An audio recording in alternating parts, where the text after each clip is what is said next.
Good afternoon. Welcome to the We the People competition top 12 part on Monday. Congratulations for getting to the top 12. We're delighted to see you and we're looking forward to your presentation. We're going to introduce yourselves and then ourselves and then ask you to introduce yourselves and your teacher. We're going to ask you this afternoon about question 1. My name is Dan Taubman. I'm a senior judge on the Colorado Court of Appeals in Denver, Colorado. I'm Lindsay Draper, retired from the juvenile court bench here in Milwaukee County, Wisconsin. Hey, I'm Thomas Mackey in the History Department at the University of Louisville and with the Brandeis School of Law here at the University of Louisville.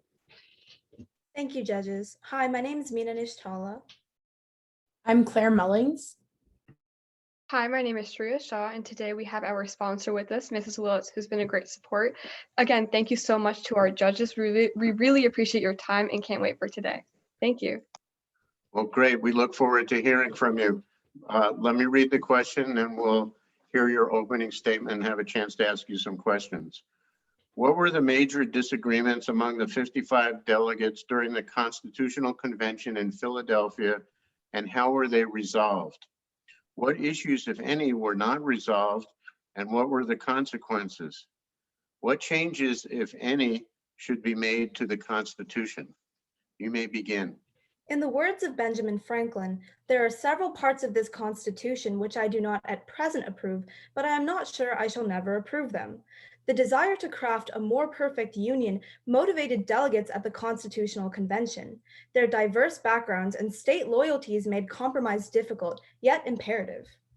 The unique bicameral legislature in Article 1 of the Constitution marked America as an emerging laboratory of democracy. Edmund Randolph's Virginia plan suggested proportional representation favoring larger states. Smaller states countered with the New Jersey plan, which offered equal representation and influence between the states. To satisfy both parties, delegates crafted the Great Compromise, which proposed 2 houses of representation, one following each of the proposed plans. Trade regulation was another contentious issue. The North wanted to widen the domestic tax base by placing federal tariffs on cheap European imports.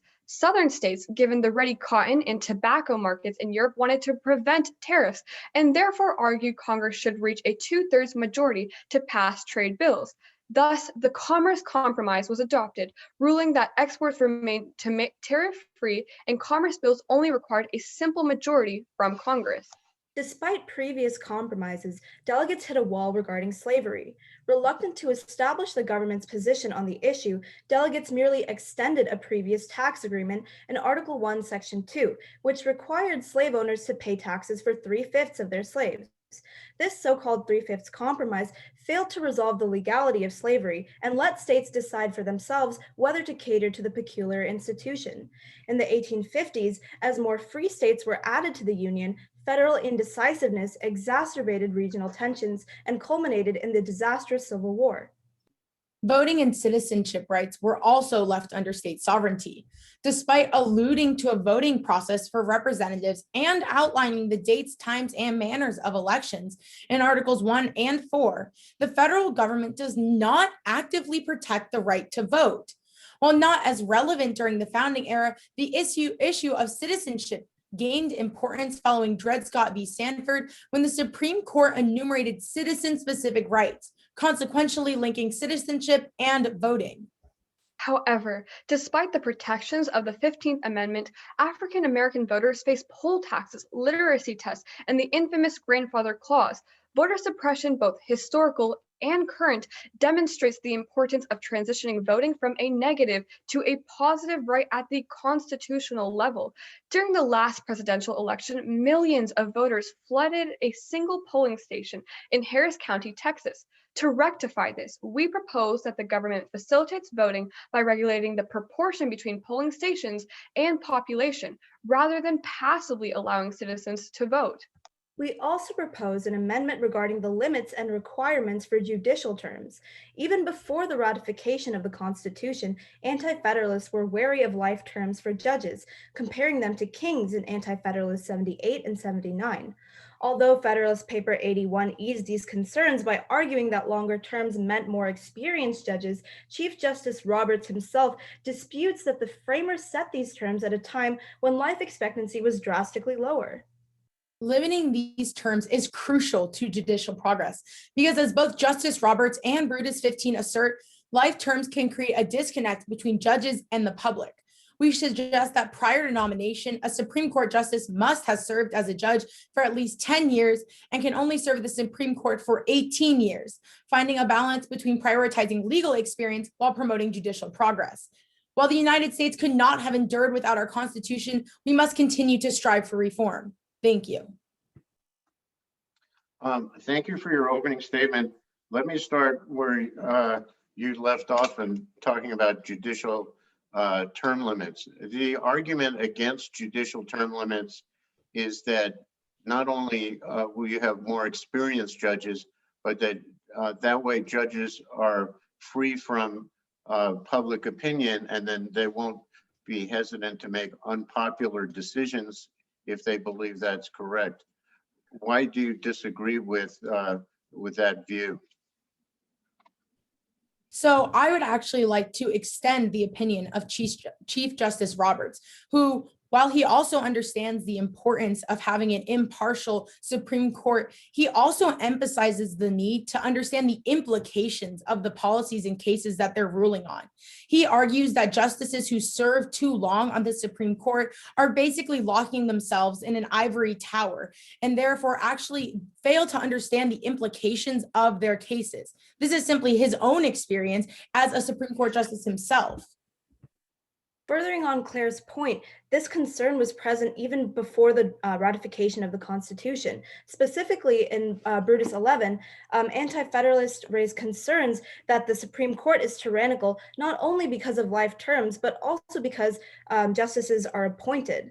In addition, average life expectancy in the modern era is 79 years of age, while it was much lower during colonial times. The age of appointment of the most recent justices, Brett Kavanaugh and Amy Coney Barrett, were 53 and 48 respectively. This means they could serve theoretically for up to 30 years and even more on the Supreme Court, while Pew Research Center establishes that the average time on the bench is only 16.9 years. So we can see a disparity between these numbers.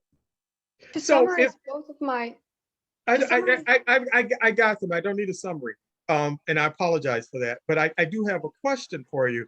And that is, given how much we have politicized what we take to the Supreme Court, if you have an 18-year term limit, doesn't that let me know all I have to do is wait you out and you will be gone and I have a better shot at getting the ruling that I want? Because I know your term is running out. Whereas if I don't know how long people are going to be there, I need to address the issue when it arises. Well, I do agree with you. That's an excellent point. Up to 75% of replacements on the Supreme Court now are unexpected, which I would argue is even more of an issue. 75% of Supreme Court replacements are due to death, which is something completely unpredictable. So the power that the executive has to nominate justices could come at completely random times, whereas having a set 18-year requirement where one judge would be filtered out every 2 years, since there's 9 justices, would probably be more organized and more of an effective way to organize judicial courts.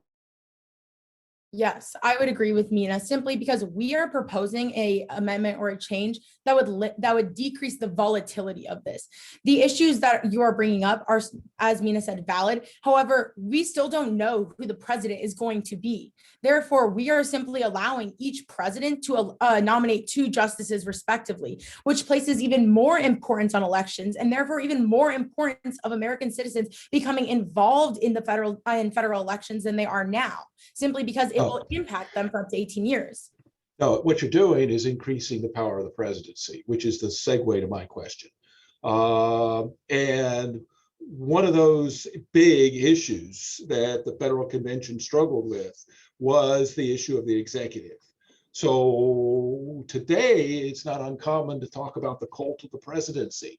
Yet the anti-federalists, folks you seem to know and have mentioned, were absolutely terrified of that institution. So in the big picture, well, first, what is the role of the executive as not understood by the Federal Convention? And were the Federalists right in the long run about the threat from the executive? So in the Constitutional Convention, the executive branch was designed to be equal to the other branches of the government. However, executive power has expanded, especially the presidency. The powers of the president have expanded, especially due to the clause where it says the power of the executive is bestowed in the president to faithfully execute the law. And this has allowed an increase in federal power, specifically with executive orders. As we can see, especially after World War II, the power of the president has expanded and has set a precedent for modern day politics ever since the expansion of executive power, as I mentioned, after World War II. Given that the framers were very concerned about having an executive who was too strong or even a monarch, why do you think that the Constitution was drafted so that Article 2 is relatively vague in setting forth the president's powers, whereas Article 1 is very specific in setting forth the powers of Congress? So first and foremost, I would actually contest the fact that Congress's powers are very specific, simply because the necessary and proper clause allows them to draft laws however they see fit. And the Commerce Clause has allowed them to even act on issues of social justice. So first, I would disagree that their powers are specific in that sense. But then I would also say that the reason that the executive's power is so vague is because at the time there was a lot of contentions about the extent of their power. So by not specifically enumerating what the Federalists actually wanted the president to be able to do, they were able to ease some of the anti-Federalist concerns by simply denying that it would ever happen in the first place.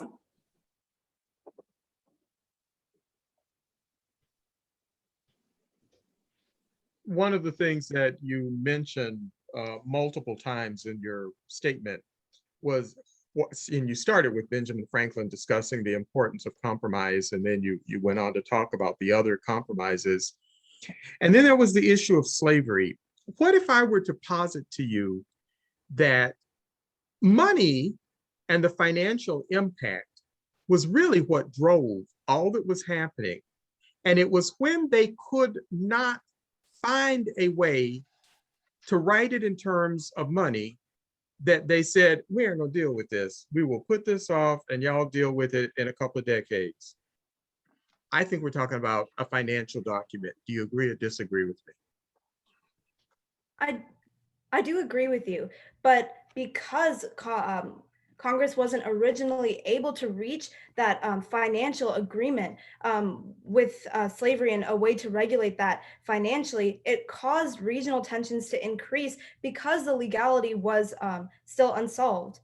So while you are right, it was initially a financial issue. It became a moral issue later on between states.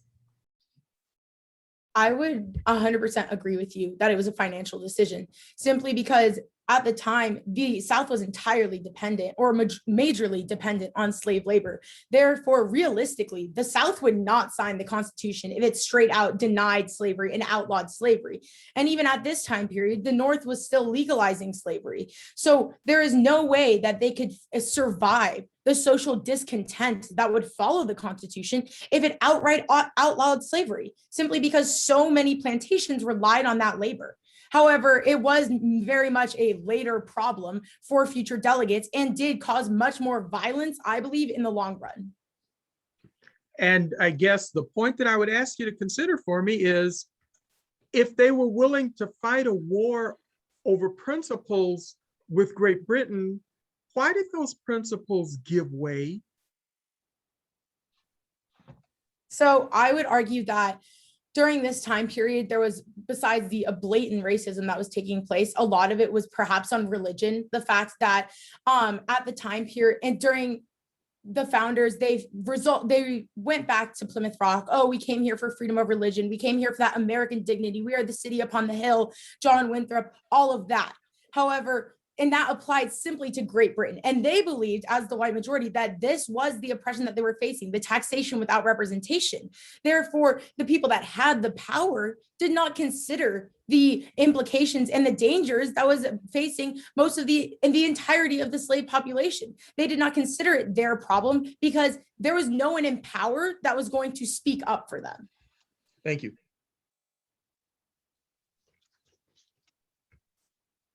I think we're just about there, or because I hate to start a new question because it's and then get 13 seconds. 13 seconds. That I think I'll just launch in. How's that? Look, these are big topics and challenging topics from the 18th century to today. State houses, Congresses, presidents, Supreme Court justices have struggled with some of these questions. So of course, here at We the People, we asked 3 high school students to fix them for us.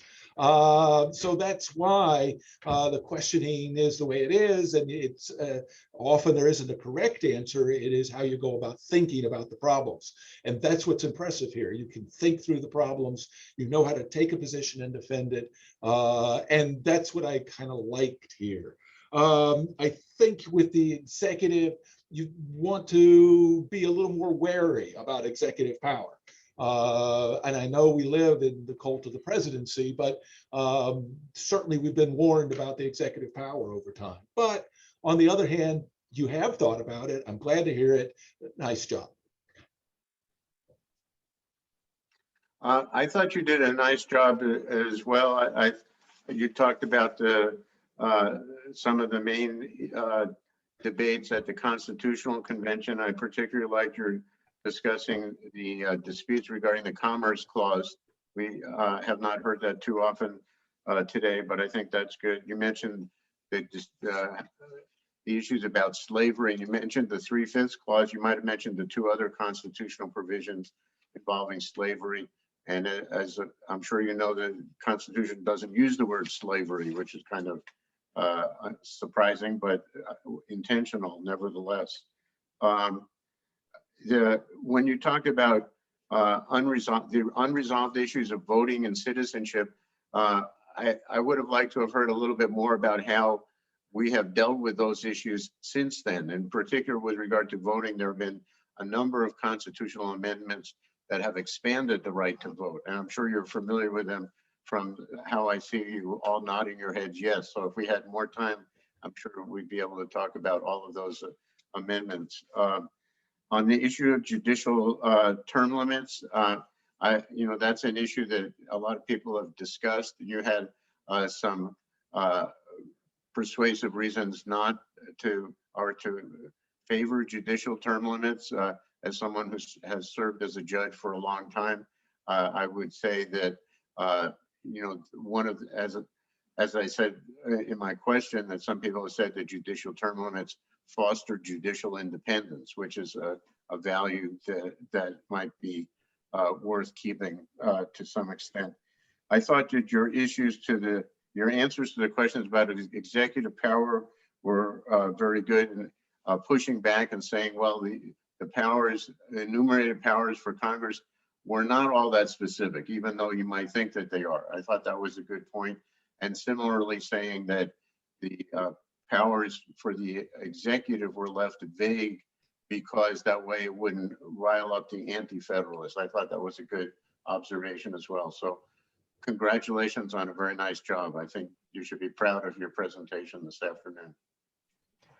With a question that allowed as many different possible answers as this one did. And, it'd be kind of nice if we thought that the Constitution, because we really do at times talk about it as though God said, here, y'all, that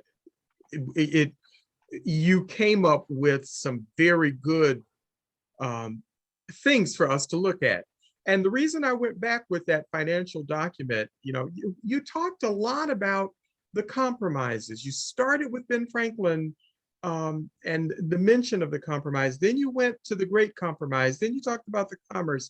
You really set up where you were going with this in really good fashion.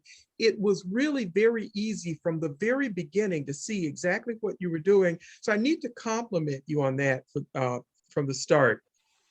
Recognizing that the citizenship issue was one that, Dred Scott, a whole bunch of time into the country, said, okay, here, we need to talk about this. And the Supreme Court had to address that issue. It was really, I thought, a really good presentation. I raised that whole thing about the term limit issue as well, because it's troubling. I'm not sure what the answer is. I know that at times there have been people on the Supreme Court that I have thought, well, my daddy hadn't been born when you got hooked. But there are difficult decisions. There's a lot to be said for history and institutional knowledge. And then there's a lot to be said for, and you do know your time has come, don't you? So it's a difficult question to answer. And so I was really pleased with the way you all did that. You were fun and a pleasure to listen to. Congratulations and good luck to you. Thank you so much, judges. Yes, thank you for your presentation. Right. Thank All you. right. Feedback.